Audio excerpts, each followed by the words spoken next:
10 minute 15 minute হাঁটার পরে কোমরের মাঝে খুব বেশি ব্যথা করতো আর ব্যথার জন্য বসে থাকতাম। আধা ঘন্টা 20 মিনিট বসার পরে পরে গিয়ে ভালো লাগতো। এরপরে আটিতাম, শুইলেই বা ভালো, হাঁটার পরে সমস্যা, বসার পরে সমস্যা বেশিক্ষণ।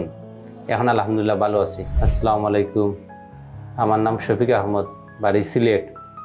শ্বশুর হসপিটালে আইছি পেটের সমস্যা আর কোমরের সমস্যা। কোমরের সমস্যা ছিল 15-16 বছর ধরিয়া।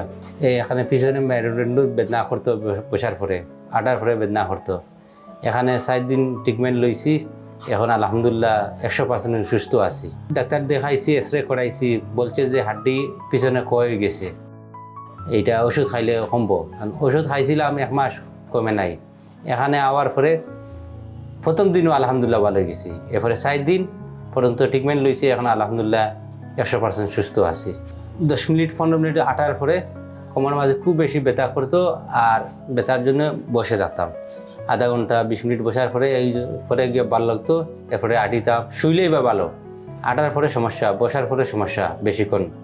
এখন আলহামদুলিল্লাহ ভালো আছি। এখানে আকুপাঞ্চার দিয়ে ম্যানুয়াল দিয়েছে, আলহামদুলিল্লাহ এখন ভালো। তো ভালো লাগতেছে, এই জন্য তো ক্যামেরার সামনে আইয়া অন্য রোগী এরা যদি কোনো সমস্যা দেখে কোমরের মাঝে শ্বশুর হসপিটালে আসেন, এখানে ভালো চিকিৎসা আসলে।